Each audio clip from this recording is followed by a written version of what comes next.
Hey guys and girls, my name's Al from Games Re-Up, and I am your portal to all games for the good and bad. So today I thought, you know what, I haven't been playing many racing games and I thought it was time to.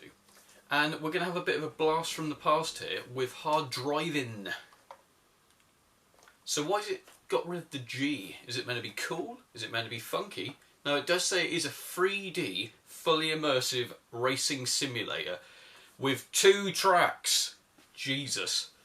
Yeah, 2 tracks. That's not very many by today's standards, but let's give it a go and let's really see whether it can really be 3D on a Sega Mega Drive. Let's take a look.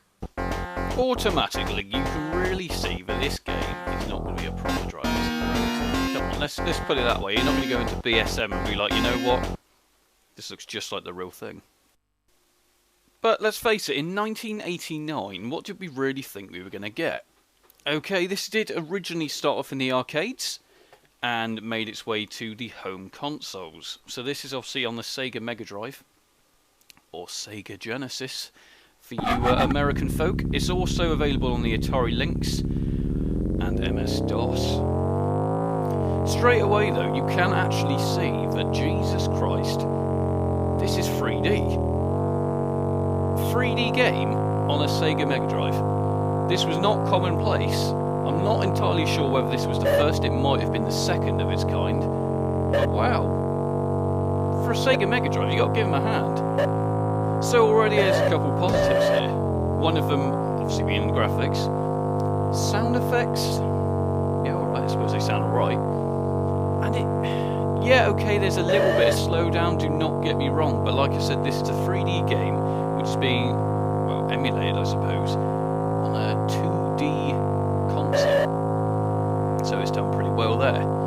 So what next can I really talk about this? Now, there are 2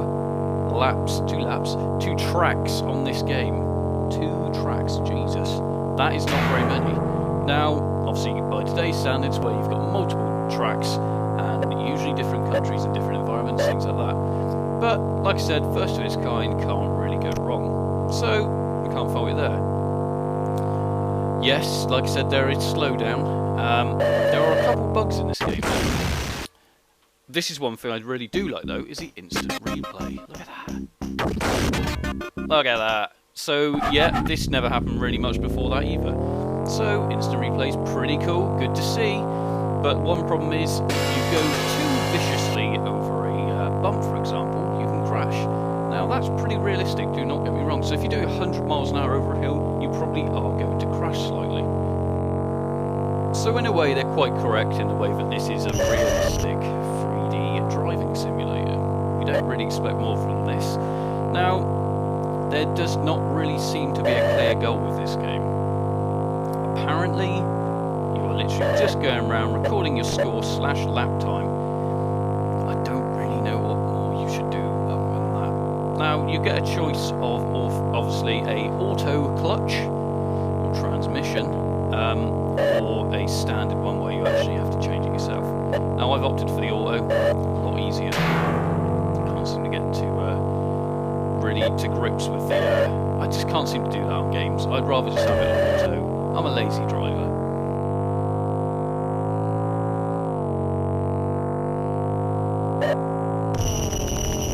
Oh, off the road. Yeah, you can't have that. You get 10 seconds to get straight back onto the road if you do have to.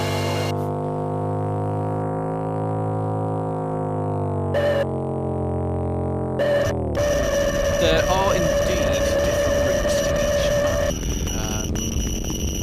each map being, I'm pretty sure this is the only one that I found anyway. And that involves, you would never guess this. Okay, you got bridge jumps, which I'm about to go over. You also have loop the loop. You have loopy road, so your car. There we go. Look at that. So, okay, it's a realistic driving simulator. Yet you can do loops in the road. Yeah, no, I know that's not realistic. But do you know what I really find fun about this game? It's just finding great ways to do a really good instant replay. So you're trying to outdo yourself, essentially, to make it look ridiculous. But let's face it, how many times have we played Gran Turismo or anything like that, GTA for a fact, and never just tried to do something absolutely outrageous? The only problem here is if you get hit from behind and it's not even your fault, they ping you backwards and you end up getting damaged. Cars. Say though, I really do like the instant replay music. It sounds like it's CSI almost, checking out and discovering why I crashed in instant replay. So I'm posing a question here, and it's a question you're probably asking. Why on earth would I need to buy this today? There's no real good reason, to be quite honest.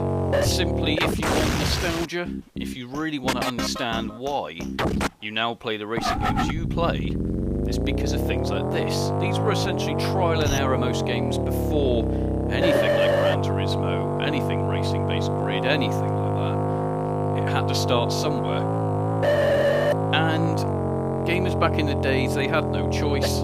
They had to play this sort of game. Okay, there were 2D races and they were probably far more fun, anything like Outrun. But if you wanted some realism injected into it, you had to play something like this.